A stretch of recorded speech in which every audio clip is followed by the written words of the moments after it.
nesse momento que iniciamos as nossas programações nessa manhã, transmitindo o nosso estudo em Escola Bíblica Dominical. Vamos orar, vamos pedir a direção do nosso Deus para esta manhã, para esta programação. Logo após teremos os louvores com a equipe ministerial de música da nossa igreja, depois teremos o nosso estudo bíblico, estudo na Escola Dominical. Oremos. Pai Santo, colocamos diante da Tua presença a vida de cada um aqui, parte técnica, os irmãos da música, instrumental, vocal, e que o Espírito Santo do Senhor nos condicione, nos capacite, nos envolva, Deus, de tal maneira que nós possamos ser aqui instrumento nas Tuas mãos, para que esse momento dessa transmissão online, virtual, desse estudo em Escola Bíblica Dominical, possa ser, ó Deus, para a edificação da Tua igreja, crescimento espiritual, de santidade, de temor, de comunhão, mas acima de tudo seja, ó Deus, para a glória do Teu santo nome em Cristo Jesus.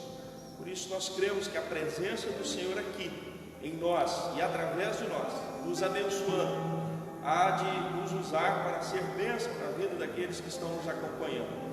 A graça, a misericórdia, o amor, o perdão, a suficiência e, acima de tudo, a tranquilidade, a paz que excede todo entendimento, esteja sobre a vida da Tua igreja, espalhada sobre a face da terra nesse momento tão difícil que estamos vivendo. Por isso estamos aqui reunidos da forma como estamos aqui, apenas para transmitir esse momento de estudo da Tua palavra. Mas cada irmão, cada irmã, no seu lar, no seio da sua casa, da sua família, seja ricamente abençoada pelo Senhor. É o que nós oramos, agradecidos, pedimos e suplicamos e o fazemos no santo nome de Jesus. Amém, Senhor.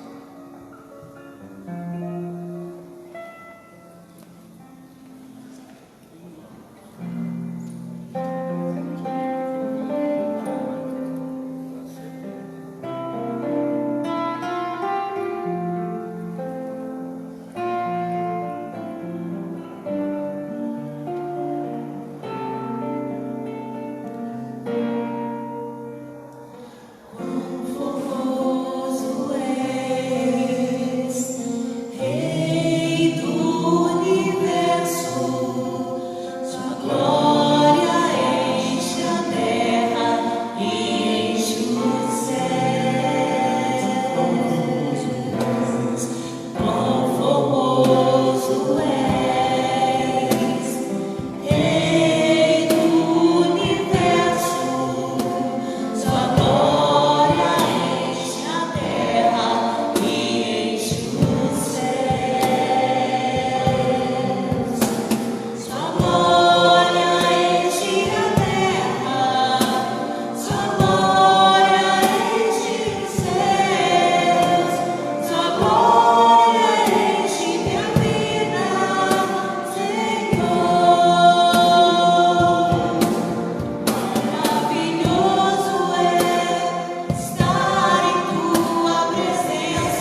Pois bem, queridos, a proposta da nossa transmissão desta manhã é o estudo na Escola Bíblica Dominical. Hoje a nossa lição tem como título: A graça triunfa sobre nossas desobediências.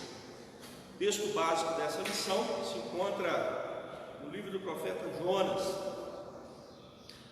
capítulo de número 4. Verso de 1 a 11.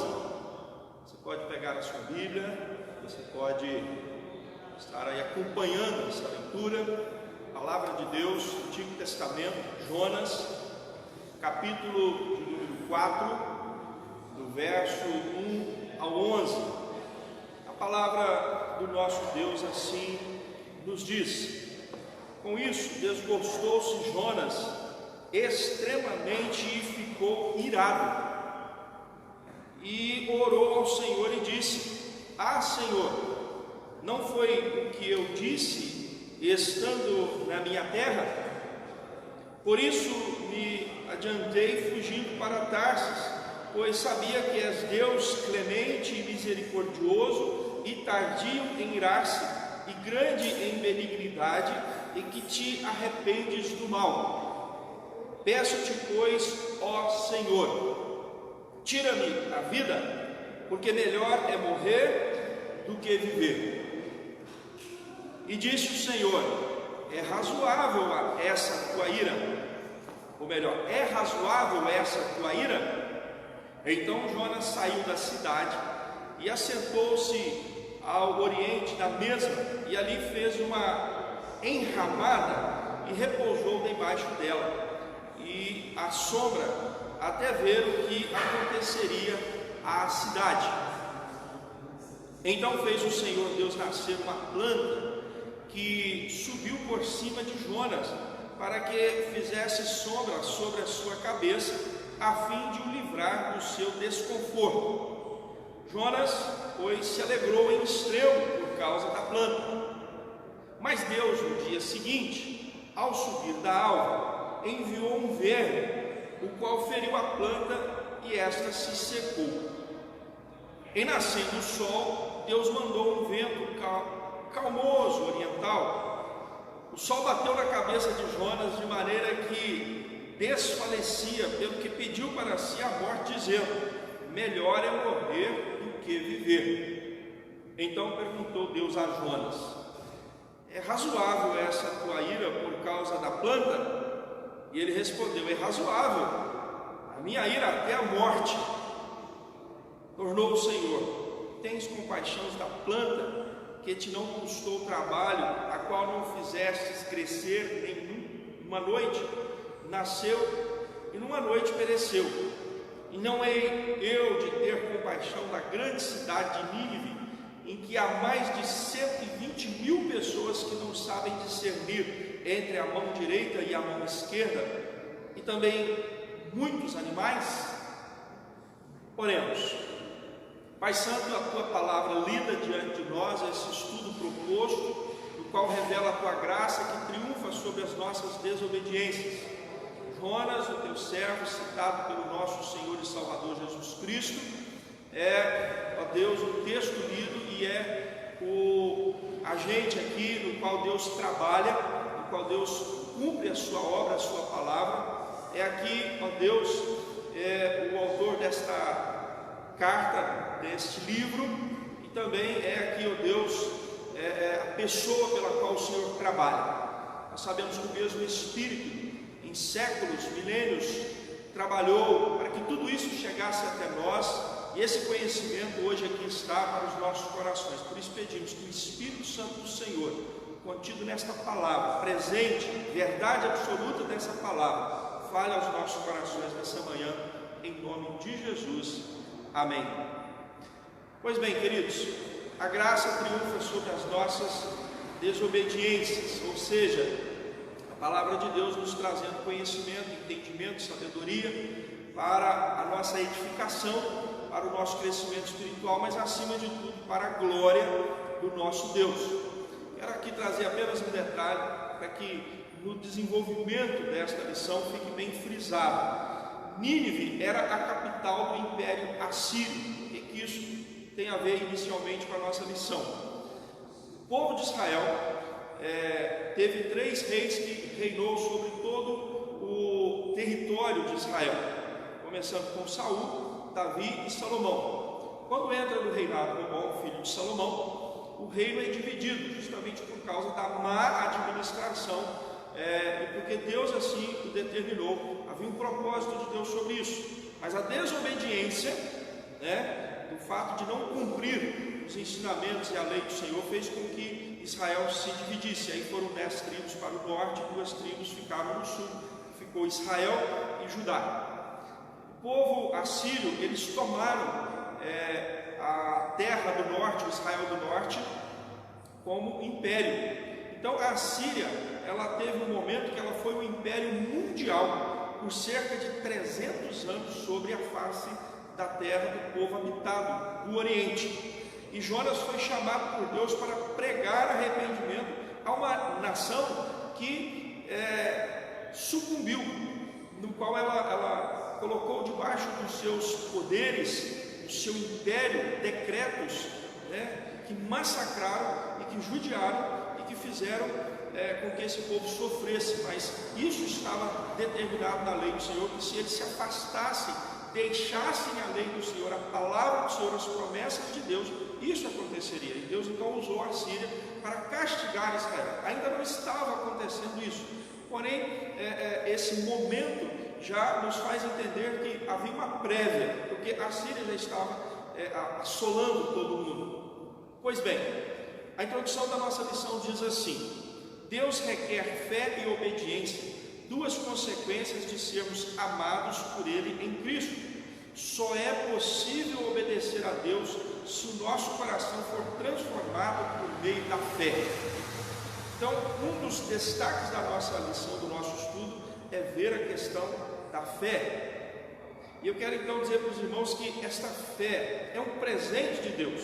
Hebreus relaciona esses 2 atributos, que quer dizer, sem fé é impossível agradar a Deus. Está em Hebreus 11:6, referindo-se ao modo como apenas os que têm fé podem alcançar a verdadeira obediência, ou seja, a fé nos leva ao conhecimento da graça. A fé nos é dada através do Espírito Santo. Efésios capítulo 2, verso 8. Nós somos salvos mediante a fé, mas isso não vem de nós, não está em nós, isso foi nos dado como um presente, é um dom de Deus, para que, tendo fé, nós possamos crer na obra da misericórdia e graça de Deus em Cristo Jesus, a sua morte e ressurreição na cruz, para que alcancemos salvação. Mas a fé também está presente, na obediência. Nós obedecemos por fé, obedecemos pela fé, porque estamos obedecendo a um Deus a quem não vemos, mas um Deus que se revela a nós e que tem propósitos. E o mais interessante, como é o caso de Jonas, Deus nos insere dentro desses propósitos, e nós então participamos desses propósitos, nós passamos a fazer parte desses propósitos, dos intentos de Deus pela fé. Fé para crer e obedecer, essa é a relação proposta então dentro das Escrituras. Fé para sermos salvos e fé para sermos responsáveis e para obedecermos aquilo que está nas Sagradas Escrituras e também no que ela direciona para as nossas vidas hoje. Nossa confissão teológica precisa estar alinhada e ser coerente com a nossa vida diária, ou seja, nosso testemunho precisa ser visível às pessoas. As pessoas, precisam constatar que o que afirmamos aos domingos, nós não estamos podendo fazer isso nesses dias, mas quando estamos presencial numa escola dominical, quando estamos presencial nos cultos, quando estamos presencial nos nossos estudos bíblicos, nas nossas reuniões de oração, a proposta é que as pessoas também vivam isso, de segunda a sábado, para que o mundo veja em nós, aqueles que ainda não estão em Cristo vejam em nós que o que nós estamos vivendo e caminhando é exclusivamente pela fé em Cristo Jesus. E o culto dominical não é algo à parte, ou seja, o resultado da vida ao longo da semana precisa ser uma prática daquilo que vivemos também na casa do Senhor. Infelizmente, porém, nem sempre é assim. Muitos cristãos afirmam certas verdades bíblicas, mas ficam longe dela no dia a dia. Ou seja, afirmamos que somos cristãos, declaramos que somos de Cristo, declaramos ter Deus como Senhor absoluto das nossas vidas, declaramos em culto através dos hinos, dos cânticos, dos louvores, da leitura da palavra, da nossa confissão, da nossa oração, através daquilo que ouvimos nas meditações, nos estudos, como esse aqui agora, né? A graça triunfa sobre a nossa desobediência, mas na prática, isso no dia a dia não tem sido uma verdade absoluta, e nós precisamos então pensar nisso. Há um contexto interessante dentro da história de Jonas, e esse contexto diz assim: um exemplo de como a desobediência pode causar desastres, instabilidade de planos e distúrbios emocionais é conhecida na história de Jonas. Chama a atenção no início da narrativa a maneira rápida e decidida com a qual Jonas resolve desobedecer a Deus. Ou seja, a narrativa do livro de Jonas, do profeta Jonas, aponta para a urgência de ambas as ações, ou seja, os verbos aqui estão no verso 2, mostram a urgência com que a mensagem de Deus deveria ser transmitida, mas também a ação de Jonas também apresenta essa mesma urgência, não para obedecer a Deus, mas o texto diz se dispôs, e isso ele se dispôs não para estar fazendo aquilo que Deus decretou, determinou, mas para fugir do Senhor. E aí nós precisamos pensar uma questão: quando Deus estabelece para nós planos, princípios, metas, a sua lei, as diretrizes para uma vida em sua presença, nós temos uma urgência. Há uma urgência de nós obedecermos a Deus. E é interessante que o que Jonas faz é uma urgência de fugir da presença de Deus. Ele age rápido, ele age em caráter de urgência, mas não para obedecer, mas para desobedecer. E aí a gente vai entender no decorrer do nosso estudo esse detalhe onde que isso implica. Jonas era um profeta contemporâneo de Amós, Oséias, Miqueias, Isaías, e ele profetizou durante o reinado de Jeroboão II, que era um rei perverso, mas que conquistou sucesso político, prosperidade econômica e prosperidade militar. Jonas era filho de Amitai, profeta também na cidade de Gat-Éfer, situada na região que posteriormente seria a Galileia. Era membro de uma distinta família em Israel e o único dos profetas menores citados nominalmente por Jesus. Isso é muito importante nós relacionarmos. Por quê? Porque a confirmação do Antigo Testamento é que ele está contido no Novo, assim como o Novo está contido no Antigo Testamento. Não são todos os livros e todos os personagens do Antigo Testamento que são citados nominalmente por Jesus. É certo que Jesus, uma palavra em resumo, Lucas 24, 44, ele diz: importava se cumprisse de mim tudo que está escrito na lei de Moisés, nos profetas e nos salmos. Então ele está englobando todo o Antigo Testamento. Mas no caso de Jonas, para reforçar a ideia do que estamos trabalhando aqui nessa manhã com os irmãos, é que ele é citado pelo próprio Senhor Jesus no seu ministério terreno, entre os seus ensinos, principalmente que a analogia que Jesus faz é que dizendo, assim como Jonas esteve 3 dias no ventre do peixe, ele, Jesus, estaria 3 dias no ventre da terra, que seria o seu sepulcro. E assim como Jonas voltou à vida depois de 3 dias no ventre de um peixe dentro de um grande mar, Jesus volta à vida ressuscitado num corpo glorificado sobre a face da terra, e centenas de pessoas o viram, e nós hoje o vimos dessa forma pela fé. A história de Jonas inclui elementos que podemos traduzir em uma bela obra de ficção. Quem poderia dizer assim: pastor, a ideia de Jonas ter sido engolido por uma baleia? Primeiro, não existe relato no livro de Jonas que ele foi engolido por uma baleia. A Bíblia diz que ele foi engolido por um grande peixe. Eu vou dizer para os irmãos aqui, nós já falamos aqui sobre fé. A introdução focou bem a fé. Se a Bíblia relatasse que Jonas fosse engolido por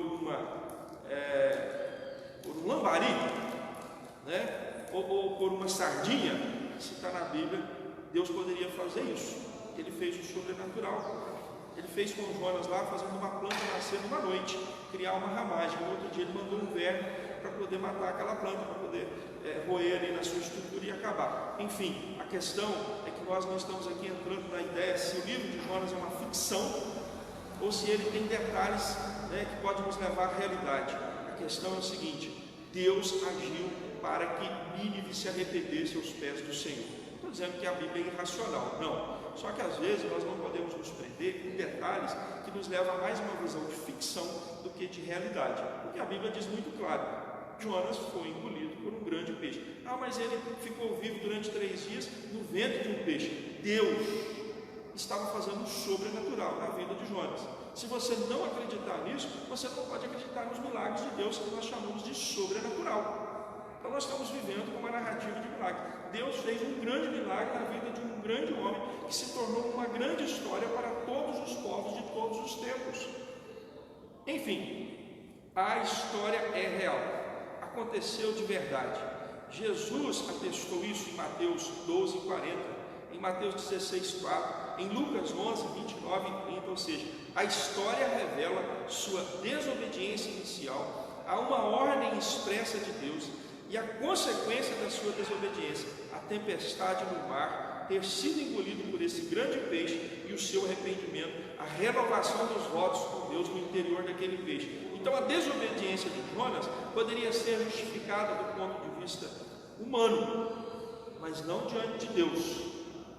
Os nossos pecados, os nossos erros, ainda que Deus os use para a sua glória, eles não são justificados diante de Deus. Deus poderia ter escolhido outro homem, ter banido Jonas, ter não mais usado ele. Deus tem um propósito, ainda que nós estejamos em desobediência. Deus tem nos dado a oportunidade, tem nos dado chance de viver para a sua glória. Então, irmãos, era mesmo difícil pregar aos ninivitas. Nós já falamos, os ninivitas eram inimigos. Jonas foi chamado por Deus para pregar arrependimento a uma nação inimiga.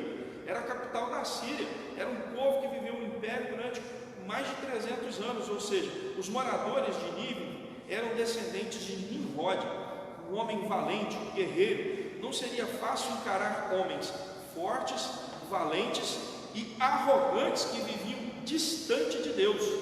Eles matavam, arrancavam a pele e a cabeça das pessoas. Está lá em Miqueias 3. Nínive era um lugar de imoralidade e feitiçaria. Imagine ser chamado para trabalhar num lugar desse. Pessoas más, arrogantes, feiticeiras, imorais. Ninguém gostaria de ir. Jonas não quis ir. Eu fiz aqui uma pergunta: eu iria? Eu fiz essa pergunta no meu coração, está escrito aqui na minha lição. Eu iria?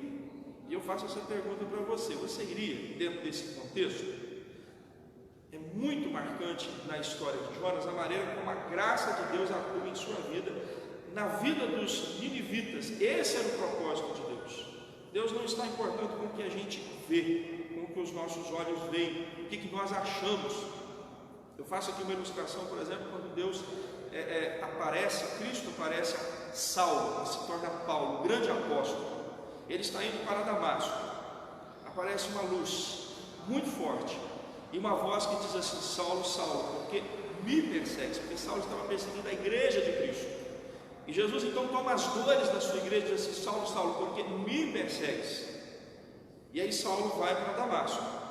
Lá ele está sem visão, 3 dias e 3 noites não come nada, está em oração, porque ele quer entender o que está acontecendo. E aí Deus aparece, o Espírito Santo, há uma manifestação, Cristo fala, Jesus vai a Ananias e diz: Ananias, vai até a casa tal, no endereço tal. Lá encontra-se um homem chamado Saulo.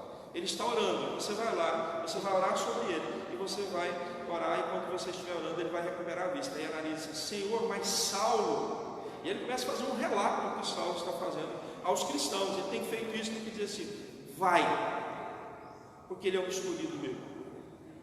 Tem momentos que muitas vezes nós estamos colocando diante de Deus a nossa visão, a nossa expectativa, nosso entendimento daquilo que está acontecendo. Deus está dizendo assim: vai. Lutero tem uma frase que diz assim: eu não sei para onde eu estou indo, mas eu confio no meu guia.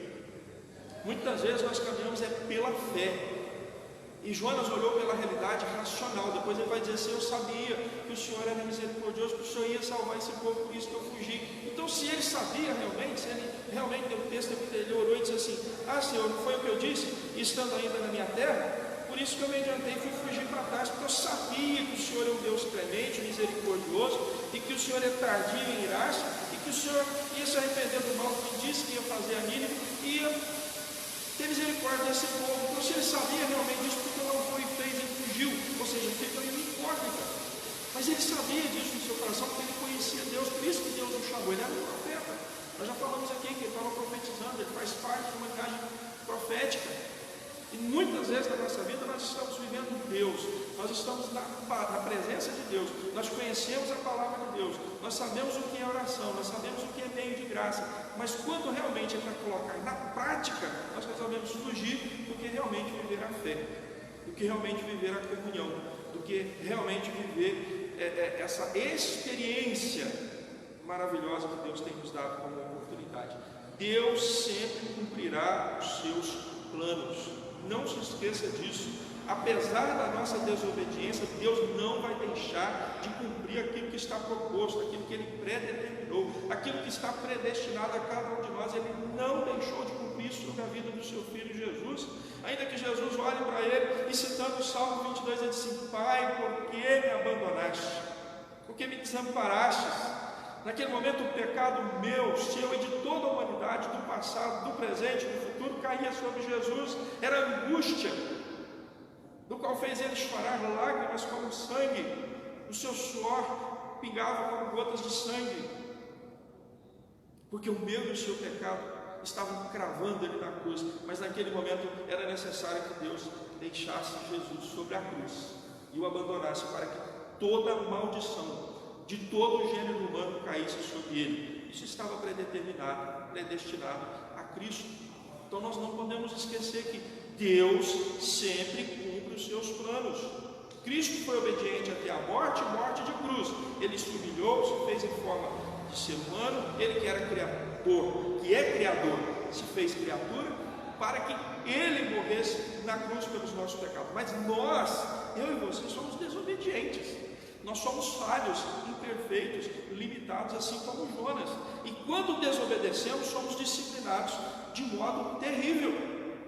E é por isso que sofremos muitas vezes, e os nossos sofrimentos são efeitos, reações das nossas escolhas. Ou seja, a ação é o nosso erro, a nossa desobediência. A reação é a disciplina de Deus. Mas no caso de Jonas, e Deus quer mostrar isso para nós, que a disciplina de Deus vai sempre mostrar a sua graça e a sua misericórdia. Deus tem disciplinado a terra hoje? Tem. Deus está disciplinando a terra hoje? Sim. Deus está permitindo que nós vivamos uma pandemia. 4.500.000 contaminados já no mundo. Já passamos de 315 mil mortos. Isso uma contagem mundial. O Brasil já se aproxima dos países de maior número de infectados. Temos países com milhões de infectados, com quase centenas de pessoas que já vieram a óbito. Só num país, que é os Estados Unidos. Deus está disciplinando a terra. Qual o propósito disso? Nós vamos entender. Mas para nós entendermos, precisamos estar vivos, não apenas fisicamente, mas vivos na fé, vivos na presença do Senhor. Mas o propósito de Deus vai se cumprir. Deus está disciplinando. É um modo terrível? Sim, mas assim foi também sobre a vida de Jonas. A maneira, como Jonas foi lançado ao mar, ele mesmo diz: me lance ao mar, porque é o único meio de vocês se salvarem, a tripulação daquele navio. Ele estava ali então dizendo: eu vou morrer, porque nesse mar, nessa tempestade, eu sozinho, a voraz, dentro dessas águas, eu vou morrer. Mas Deus teve misericórdia dele. Assim como nós estamos vivendo nesse momento uma tempestade em um mar voraz, que vem engolindo tripulações e tripulações, vidas e vidas. Mas Deus tem um plano para mim e para você, e eu quero que você pense nisso. O que podemos então aprender com esses conceitos? Há 2 pontos aqui que nós vamos então aplicar aos irmãos. Primeiro ponto, a graça nos faz experimentar os planos de Deus, apesar de nossas desobediências.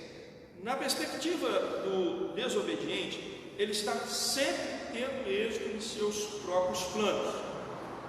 Há um contexto aqui muito interessante, principalmente aplicado para os nossos dias. Se fala muito, por exemplo, esse vírus, ele foi provocado, ele foi criado em laboratório, isso é criação, isso é plano, é propósito de algum líder. Você sabe, você que tem acompanhado as notícias sabe disso, há uma controvérsia, né? Há os prós e os contras a essa ideia. A questão é a seguinte: e se for?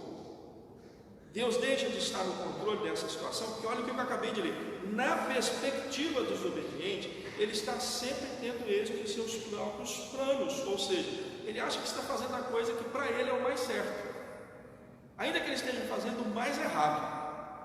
Mas isso está debaixo do decreto de Deus. Deus está no controle? Absolutamente sim. Pensamos que as nossas escapadas resultarão em uma vida de alegria, de conquistas, autônomas. Pensamos ser donos de nós mesmos. Essa expressão aqui é muito pesada e ela é muito aplicada aos nossos dias no seguinte contexto: muitas pessoas se acham donas de si mesmas. Você já deve ter ouvido pastores, eu já falei muito isso de público. As pessoas estão vivendo um tempo em que elas acham que elas são donas de si mesmas, donas do seu corpo, pode fazer o que quer. E aí vem a questão do comportamento, né? Fora dos padrões morais, éticos, comportamentais da família cristã, palavra. Vem a questão do próprio aborto, que é uma questão hoje muito falada, né? Meu corpo, minhas decisões. Ou seja, o que está no meu corpo é meu, eu faço dele o que eu quero. Então, uma mulher que está grávida, ela pode então ter o direito de fazer o aborto, porque é o corpo dela.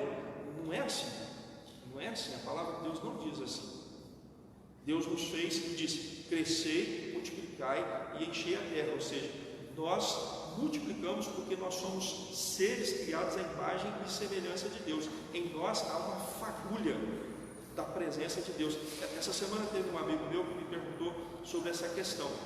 Como é que é essa questão de ser imagem e semelhança de Deus? E aí eu dei a seguinte ilustração: imagina quando você pega um esmeril e você pega uma peça de ferro e você leva aquela peça de ferro no esmeril, para que o esmeril esmerilhe em ferro, ele não solta aquelas fagulhas, aquelas centelhas. Então eu disse para ele o seguinte, porque ele trabalha nessa área, então foi uma explicação que eu disse para ele. É uma coisa bem conhecida, né? Qualquer coisa que você esmerilar com uma peça de esmeril, ela vai soltar aquelas várias fagulhas assim, que são aqueles foguinhos que voam. Então eu disse assim: quando Deus sopra no homem o fôlego de vida, é como se ele tivesse dado ao homem, colocado no homem uma fagulhazinha de Deus. Por isso que a Bíblia diz que o homem, criatura, esse corpo humano que desce ao pó, mas o espírito volta a Deus, que o deu. Por isso que Jó diz: o Deus tomado, louvado seja o nome do Senhor. Esse corpo aqui não é nosso, ele é apenas uma matéria criada por Deus, mas o espírito que está em nós, ele pertence a Deus, ele vem de Deus e ele volta a Deus. Então nós não somos donos de nós mesmos. A desobediência, ou o desobediente, pensa estar se satisfazendo em suas vontades e vivendo sem ter de dar satisfação a outras pessoas. Ao fugir da presença do Senhor, Jonas se considerou livre e autônomo, mas se esqueceu de que os olhos do Senhor estão em todo lugar, contemplando os maus e os bons. Isso está lá em Provérbios 15:3. Ele esqueceu de que os olhos do Senhor, Deus Todo-Poderoso, está em todo lugar, e ele contempla os maus e os bons. Ou assim, nós não podemos ser iludidos de achar de que quando estamos fazendo bem, Deus está vendo, e quando estamos fazendo mal, Deus não está vendo. Essa é a ideia de batalha espiritual, né? Existe um Deus e um inimigo que estão em uma batalha ferrenha, e que quando o inimigo está vencendo, as coisas estão só para baixo. Quando Deus está vencendo, as coisas estão indo para cima. Não. Deus está no controle, não existe uma luta, não existe uma briga. Deus está no controle absoluto e Ele está contemplando os bons e os maus. Ele simplesmente não quis ir, Jonas, né? E pensou que estaria isento das consequências das suas decisões. Mas ninguém está. Eu e você não estamos isentos das nossas decisões, principalmente quando elas são de desobediência. Porque quando obedecemos, nós não queremos ser abençoados. Quando obedecemos, nós não queremos o resultado das bênçãos. Nós não obedecemos também para que Deus nos abençoe. Isso não está errado. Nós obedecemos para glorificar a Deus, mas sabemos que o resultado dessa bênção é sermos abençoados. Então todas as nossas escolhas têm efeitos, né? É como eu disse, toda ação tem a sua reação. A vida espiritual, a vida com Deus é assim: obediência, nós somos abençoados, está lá em Deuteronômio. Desobedecemos, também seremos castigados.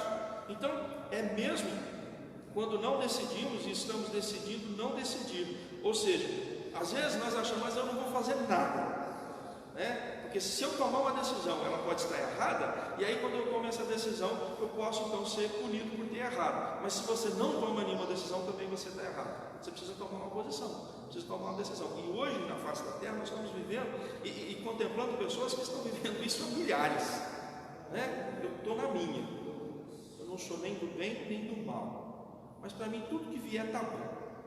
Eu tinha um amigo, ele era um policial, e ele falava um negócio que eu era criança, eu achava aquilo muito horripilante. Ele falava assim: eu levanto de manhã, eu acendo uma vela para Deus e outra para o diabo. Quem quiser fazer o bem para mim, está bom.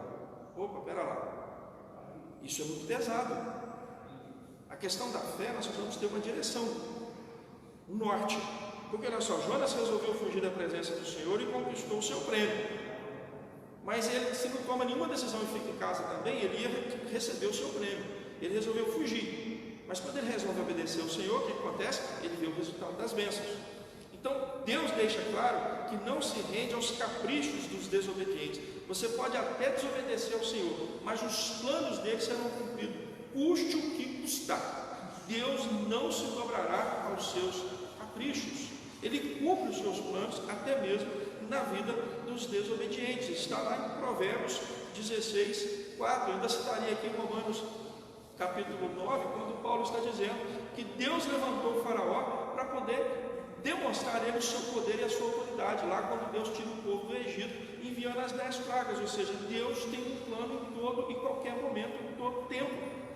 Mas a graça triunfa mesmo sobre a nossa desobediência. Por quê? Porque Deus mostrou a Jonas que a decisão de fugir não mudaria os planos eternos. Mudou, claro, foi a vida de Jonas, mas não os planos de Deus. Pense nisso. Se você resolve não fazer o que Deus ordena, ele não ficará frustrado, né? Pense bem nisso. Se você não vai obedecer ao Senhor, não ache que com isso Deus vai ficar frustrado. Não. Mas você terá um caminho muito mais difícil pela frente. Você terá de chegar exatamente onde Deus disse que você chegaria. Mas isso pode ser por trilhas íngremes, cheias de pedras e de animais peçonhentos, e por um caminho espinhoso. Porque olha só, um caminho plano, cheio de flores e pássaros coloridos, é a obediência. Há quem precise passar pelas pedras para sentir o aroma das flores. Ou seja, às vezes nós estamos passando por um deserto, mas esse deserto está, ao invés de nos fazer morrer, está nos fazendo amadurecer, está nos fazendo fortificar, né? Crescer, ter mais imunidade. É como você está vivendo hoje, nesse tempo que a gente está vivendo. Talvez você está dizendo: eu ainda não fui contaminado. Talvez você já está contaminado ou já esteve contaminado, não sabe. A Organização Mundial de Saúde tem falado isso, as autoridades de saúde têm falado isso. Muitas pessoas vão estar contaminadas, já pegaram ou já tiveram coronavírus, mas não tiveram os sintomas de muitos que estão internados, que estão em respiradores automáticos, ventiladores, e que já até vieram a óbito. É uma coisa que nós não estamos lidando com algo que tem uma explicação concreta até o presente momento. Olha que interessante. Mas se Deus está permitindo tudo isso, Ele tem um plano. E quem passa pelo plano, quem passa pelo deserto, quem passa pela provação, quem passa pelo ventre do peixe, sai transformado. E é isso que Deus quer nos mostrar nessa manhã. Seja qual for o modo das nossas decisões, experimentaremos a ação soberana de Deus. E isso é a graça triunfante sobre as nossas desobediências. Não são as nossas desobediências que governam, mas o Deus soberano que fez cumprir em nós os seus decretos. Deus poderia ter desistido de Jonas e enviado um outro profeta. Ele é Deus. Poderia simplesmente dizer assim: Jonas, o negócio é o seguinte, não dá, acabou, vai embora, vem aqui para cima para a gente acertar os nossos ponteiros aqui, né? Lançou lá no mar, ele morreria afogado, e aí Deus levantaria um outro profeta. Deus é Deus. Mas olha que interessante, ele preferiu ensinar a Jonas pela graça triunfante e mostrar a Jonas o que ainda estava para fazer aos ninivitas. Os olhos daquele homem precisavam contemplar a glória do Senhor. Os ninivitas foram tratados, foram trabalhados, foram abençoados, foram perdoados, sim. Mas, irmão, Jonas foi o maior beneficiado dessa história. Jonas foi o maior beneficiado dessa história. E Deus está nos chamando em meio a essa situação, esse caos, essa pandemia mundial que estamos vivendo, em meio a essa briga, essa guerra que estamos vivendo, principalmente no nosso país, política, econômica mundial, desejo de poder mundial, e nós estamos no meio disso tudo. Você vai dizer assim: eu vou morrer. Eu quero dizer para você assim: não, Deus quer que você viva, para que você veja a glória dele. Às vezes você pode estar em pânico dizendo assim: vai acabar a comida, vai acabar o dinheiro, eu não vou ter isso, eu não vou ter aquilo, vai acabar isso, vai acabar aquilo, como é que vai ser, como é que eu vou viver quando passar tudo isso? E você precisa passar por tudo isso. Quando chegarmos lá na frente, que a gente estiver com vida em nome de Jesus, você vai olhar para trás e vai dizer assim: não faltou nem um centavo, não sobrou também não. Não faltou nada para a gente sobreviver. Mas algo que você precisa chegar lá na frente é como Jonas chegou e viu a glória do Senhor sobre o mundo, sobre a cidade de Nínive, porque Deus os abençoou e os perdoou, mas principalmente sobre a sua vida, quando ele se acolheu diante de Deus e entendeu a glória do Senhor. Então, queridos, talvez a maior disciplina e o maior castigo para alguns de nós seja exatamente Deus fazer cumprir os seus planos que nós não queremos ver. Pense bem: uma pessoa que você considera indigna de ser convertida, ser sentada do seu lado no domingo e tomar a ceia com você. Sabe aquela pessoa que você olha para ela no mundo e diz assim: esse aí nem Deus dá jeito, e um dia se converte a Cristo e passa a ter uma vida de temor, e passa a dar testemunho realmente de que foi lavado e remido no sangue de Jesus. Eu costumo dizer que estar aqui ao culto é uma posição muito delicada, porque você está sempre acima da igreja, você está acima no patamar, porque para ser visto e ver também a igreja nos momentos dos cultos, dos estudos, das oportunidades que temos. A igreja está sempre sentada, a gente está de pé quando não está no culto, a gente está embaixo usando o tablado e tal. Mas enfim, de forma alguma o cristão pode olhar para aquele que está no mundo, seja o político, seja o corrupto, seja o que tem muito poder, muito dinheiro, ou seja aquele que está lá na sarjeta, aquele que está no presídio, aquele que está na prostituição, aquele que está no homossexualismo, aquele que está vivendo qualquer tipo de promiscuidade do pecado, e olhar para ele e dizer assim: eu não sou assim. De forma alguma. Eu sempre digo o seguinte: eu só não estou lá fazendo tudo que eles estão fazendo, vivendo aquilo que estão vivendo, ou quem sabe fazendo pior do que eles estão fazendo, porque a misericórdia e a graça de Deus me alcançou. Porque se dependesse da minha vontade, do meu querer, do meu pecado, da minha realidade humana caída, eu poderia estar lá fazendo o que eles estão fazendo, e de forma mais grotesca, quem sabe, de forma mais escandalosa. Isso precisa estar na nossa mente. Porque, queridos, Deus, Ele quer fazer cumprir os seus planos, e nós muitas vezes não entendemos isso. Alguém a quem você deseja punição e castigo severo, se tornar próspero para entregar a sua vida, por entregar a sua vida a Jesus. Ou seja, às vezes você olha para uma pessoa e diz assim: esse camarada tinha que ser, sabe assim, ele tinha que ser dilacerado, ele tinha que ser triturado, ele tinha que ser, esse cara tem que morrer. Aí o cara se converte a Cristo e se torna próspero. Você olha aquilo e diz assim: não pode, de forma alguma não pode, não é justo. O salmista nos Salmos vai trabalhar bem essa questão da gente não olhar para o ímpio e ver a prosperidade do ímpio. Quando você olha para a prosperidade do justo, porque agora ele se tornou justo em Cristo Jesus, isso muitas vezes faz com que a gente se sinta num comportamento difícil. Mas como Jonas foi assim, ele não queria ver a conversão dos ninivitas. Então Deus livrou ele do peixe para ensinar que a sua graça é melhor que a vida. Então, não importa aquilo que você sinta, aquilo que você acha, aquilo que você pensa, aquilo que você ache ser o certo e correto, Deus vai te botar na mesma posição, vai te dar o privilégio, vamos chamar assim, da mesma posição de Jonas, porque Ele quer mostrar que a sua graça é melhor que a vida, porque essa vida vai passar, mas a graça de Deus vai triunfar e nós estaremos eternamente com Cristo na sua glória. Ponto 2, para a gente então fechar, que é o ponto B. A graça nos faz experimentar alegrias maiores, apesar de nossa desobediência. Às vezes aceitamos viver de forma degradante quando Deus nos reservou alegrias. Às vezes nós vivemos de uma forma medíocre, né? Enquanto Deus nos reservou uma vida excelente. Às vezes nós nos conformamos com o que é medíocre, enquanto Deus nos reservou algo sobrenatural. Às vezes nós preferimos viver na forma da mediocridade do que viver os milagres de Deus. Eu gosto muito de Mário Sérgio Cortella, que é um dos filósofos da atualidade, que ele diz sobre o medíocre e o excelente. E nesses dias que nós estamos vivendo sobre a face da terra, a gente está vendo pessoas fazendo daquilo que não tem recursos, daquilo que não tem aparatos, daquilo que não tem como, né, agir, por exemplo, na área da saúde. A gente viu muito aí médicos sem equipamentos de proteção, sem insumos médicos, sem se ter uma direção, né, da Organização Mundial de Saúde, né, da própria área de saúde do nosso país, de saber o que vai aplicar, o que vai dar para o paciente, pode dar esse remédio, pode dar aquele outro, o que vai usar, como que vai usar, às vezes equipamento de segurança, mas eles estavam sendo excelentes, porque eles estavam fazendo um trabalho excelente, e estão fazendo um trabalho excelente com aquilo que tem.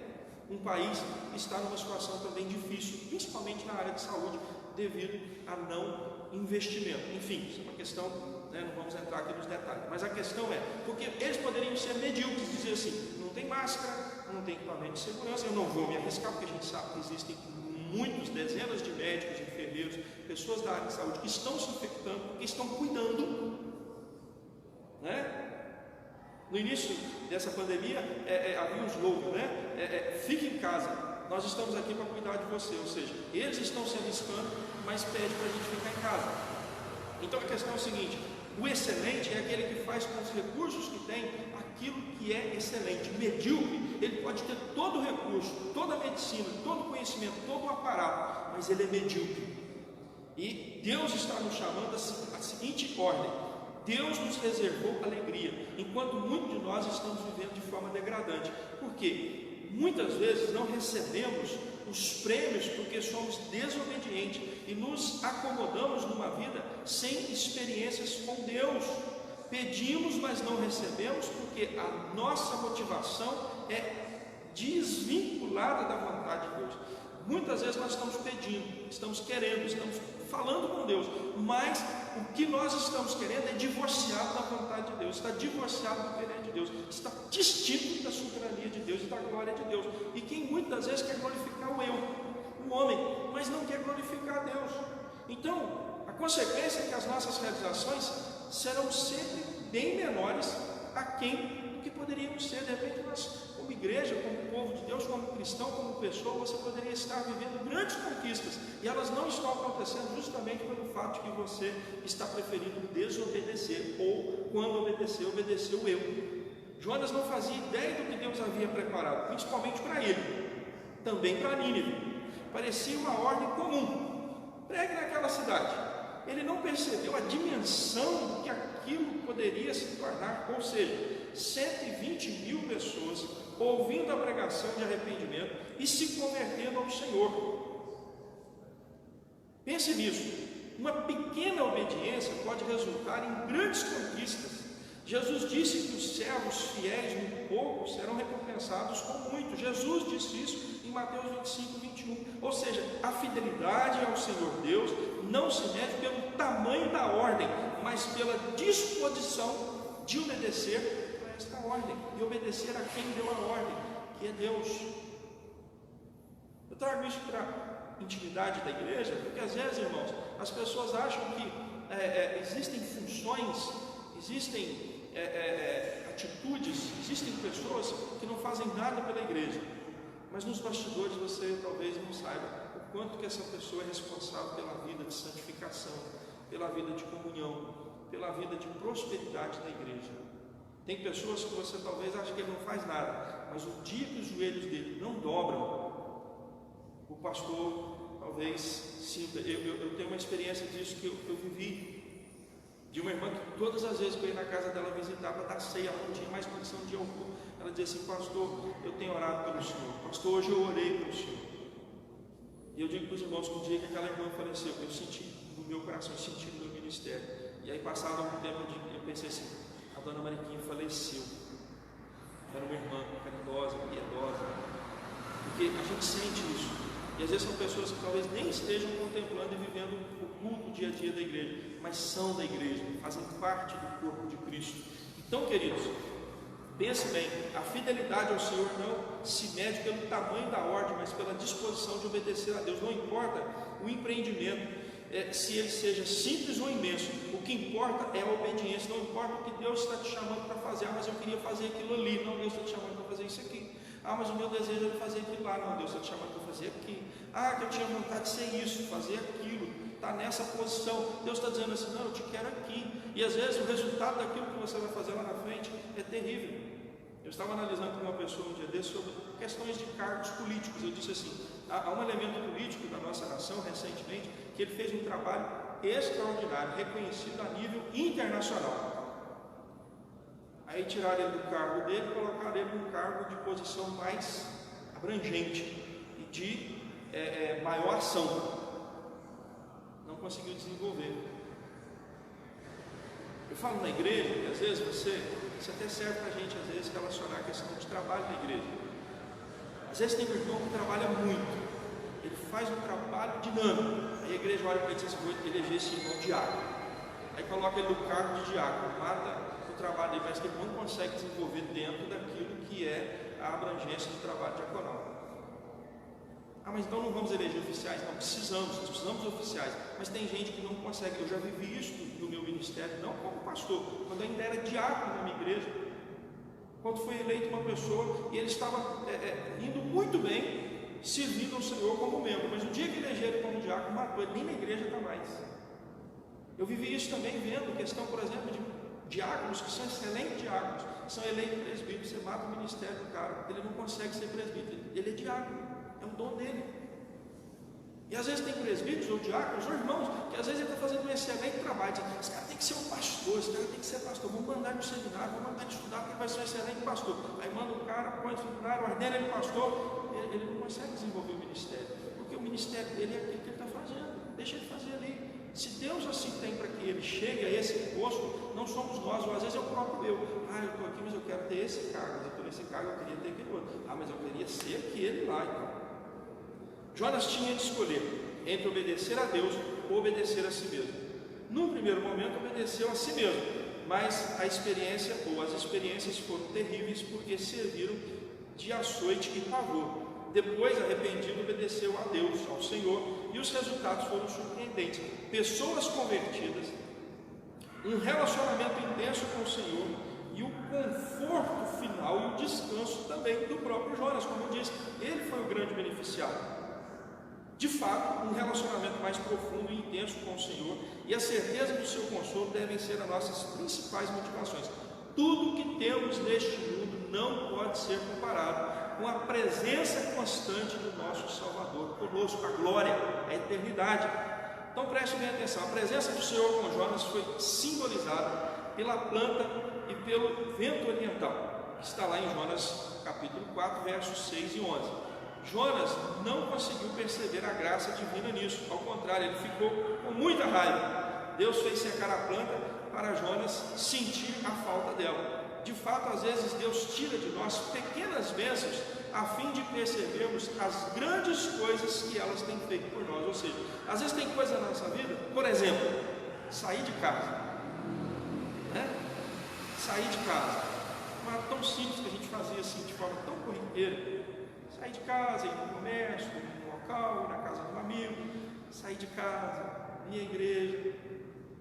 Esse horário nós estaríamos aqui no templo. Eu creio, irmão, que eu tenho sentido a falta disso. Eu creio que você está sentindo essa falta. Talvez essas coisas simples que Deus tira de nós, que não é tão simples assim, principalmente o fato de vir ao templo, vir à igreja, estar com a igreja, estar reunido com os irmãos do templo, seja nesse momento de estudo bíblico, seja nos cultos, seja nos estudos bíblicos, seja nas nossas reuniões nos lares de terça-feira. Irmãos, parece às vezes uma coisa muito simples, muito corriqueira. Às vezes você fica em casa, mas hoje não está de manhã, ou tem essa programação, ou tem isso, aquilo, outro, mas hoje não dá para ir, ou hoje está chovendo, é um monte de dificuldade. Agora, algo que parece tão corriqueiro para a nossa vida, estão fazendo tanta falta para nós.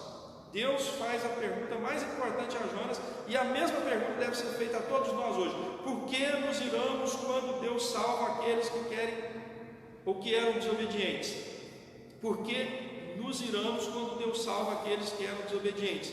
Não somos nós, mesmos desobedientes, que carecemos também da graça do Senhor. Nós devemos olhar para as pessoas e olhar para nós, sermos empáticos, termos empatia. Deus está tendo misericórdia daquele pecador, mas eu também sou pecador. Deus está tendo misericórdia daquela pessoa que fez isso, aquilo. Eu só não fiz porque a misericórdia de Deus me alcançou e não permitiu que eu fizesse tal desgraça. Então, queridos, a conclusão do nosso estudo, ela nos mostra o seguinte: a obediência a Deus nos faz ver a atuação da sua graça em cada detalhe da nossa vida. Preste bem atenção nisso. Abra os olhos da fé, peça a Deus para te mostrar que você, obedecendo a Deus, você está vivendo detalhes de bênção, e que esses detalhes fazem toda uma diferença, e que quando esses detalhes não acontecem, você sente. Segundo, quando ouvimos a voz do Senhor e somos obedientes ao seu chamado, conseguimos ver muito além da obviedade das coisas e contemplamos um plano muito mais amplo e dinâmico do agir de Deus. Ou seja, às vezes aquilo que você acha que é muito óbvio, aquilo que você acha assim, isso aqui não faz sentido, mas enfim, isso aqui não vai trazer o resultado que eu esperava, mas eu vou fazer só isso aqui, mas é só isso que sobrou para mim fazer, ou isso aqui, será que vai trazer o resultado? Mas eu queria o resultado tal. Ou seja, às vezes você acha que há uma situação muito óbvia das coisas, mas olha e contempla que os planos de Deus são muito mais amplos dentro do agir do querer dele. Portanto, não permita que a desobediência obstrua a sua vida e torne míope para as obras de Deus, porque você tem que entender o seguinte: as pessoas e você que estão ao seu redor são alvos da graça e da misericórdia de Deus. E eu aplico essa lição, esse estudo, dizendo assim: que você tem desobedecido a Deus? Faça uma lista, né? Talvez a sua lista não seja muito vasta, espere em Deus que não. Faça uma lista dos pontos em que você tem mais dificuldade de obedecer e trace metas para corrigir isso. Converse com pessoas que podem ajudá-lo a ser mais fiéis e mais obedientes aos detalhes da sua vida. Ou seja, pense se você não está deixando de cumprir a vontade de Deus, às vezes em coisas que são detalhes aos nossos olhos, mas diante de Deus são grandes bênçãos, são grandiosidades. Que Deus te abençoe nesse dia, te abençoe nessa manhã, abençoe o seu lar, a sua família, a sua casa. Deus assim nos abençoe como igreja do nosso Senhor Jesus Cristo. Nós vamos estar orando, encerrando esse momento, essa programação, essa transmissão, orando por você, orando pela sua vida, pelo seu lar, pela sua família, orando pela nossa igreja. E fica aí o convite: logo mais, às 19 horas, estaremos também aqui, transmitindo, pela graça e misericórdia de Deus, o nosso culto, transmitindo a meditação do culto da noite para a sua edificação. Oremos? Pai Santo, nós nos colocamos diante do Senhor nesse instante, pedindo que o Senhor aplique aos nossos corações essa palavra, porque ela é fiel e verdadeira, ela é palavra do Senhor, é as Sagradas Escrituras, inspiradas e escritas pelo poder do Espírito Santo, usando homens santos, mas homens que, assim como nós, como Jonas, tiveram suas falhas, e as suas falhas foram relatadas, foram descritas, para que nós hoje entendêssemos que o Senhor usa homens falhos, imperfeitos, limitados, desobedientes. Essa lição se aplica a nós, porque quantas vezes somos chamados para cumprir a tua vontade, o que eu queria, a tua palavra, somos desobedientes. E pedimos, Senhor, em nome de Jesus, tenha misericórdia de nós, dirija as nossas vidas, orienta os nossos passos, principalmente nesse momento que estamos vivendo, essa pandemia mundial, desse vírus que está se espalhando, se alastrando, vidas estão sendo ceifadas. Nós sabemos que muitas famílias estão, a Deus, na esperança do Senhor, na fé, e muitas estão até desesperadas, mas Senhor, alcança com a tua misericórdia, com a tua graça, porque muitos têm familiares infectados, muitos já perderam os seus entes queridos, muitos em meio a esse contexto têm perdido os seus entes queridos, não por essa infecção, mas por doenças e por situações que vieram a óbito, ó Deus, como nós falamos de morte comum, mas que dentro desse contexto, ó Deus, estava tudo mudado, os momentos do velório, do tempo final ali com o seu ente querido, as visitas hospitalares que não podem acontecer, o acompanhamento de pacientes, até mesmo em pacientes, ó Deus, contaminados. Ó Deus, tem misericórdia da família, tem misericórdia da tua igreja, tem misericórdia da nossa cidade, do nosso estado, do nosso país, da nossa nação. Abençoa a nossa igreja, que de forma especial, segunda igreja presbiteriana de Volta Redonda, pastor Márcio, pastor dessa igreja, conselho, toda a equipe pastoral, junta diaconal, toda a equipe envolvida aqui nessa transmissão, a equipe de louvor, a parte técnica da transmissão. Abençoa, Senhor, também de forma especial as nossas congregações. Abençoa, Senhor, o nosso presbitério, o nosso sínodo, o Supremo Conselho, a igreja presbiteriana espalhada pela face da terra, os nossos missionários, de forma especial aqueles que estão em países, como há missionários que já estavam planejando vir para o Brasil, para poder passar o tempo que eles precisam estar aqui para preparo e retorno, mas devido a essa pandemia não podem estar aqui, estão lá, ó Deus, também, dentro da realidade, ó Deus, reclusos, em quarentena, ó Deus, em isolamento. Quantas famílias vivendo esse momento tão difícil? Deus, abençoa-nos, pois, abençoa o governo da nossa nação, seja no executivo, no legislativo, no judiciário, o governo de cada estado, também nessas 3 escalas de poder, nos municípios, nas suas 3 escalas de poder, a segurança do nosso país, as polícias e as forças armadas. Abençoa os médicos, a equipe de limpeza, os enfermeiros, transporte, seja de paciente, de insumo, de alimentos, enfim, todos aqueles que precisam trabalhar para que as coisas estejam acontecendo, ó Deus, para que nós tenhamos o básico para passar esses dias, que a mão do Senhor esteja, ó Deus, estendida sobre a terra, curando, banindo, livrando-nos, ó Deus, desta peste perniciosa. É o que nós te pedimos, ó Deus, nessa manhã, e agradecidos te somos, ó Deus, pela bênção de estar aqui, transmitindo por esse meio virtual, online, esse estudo, essa mensagem, e que aqueles que estão aqui conosco, presente, acompanhando aqui durante esse estudo, a bênção do Senhor esteja sobre a sua vida, sobre o seu lar, sobre a sua casa, sobre a sua família, e também sobre todos que vierem assistir essa transmissão. É o que nós te pedimos, agradecidos e fazemos no santo nome de Jesus. Amém, Senhor.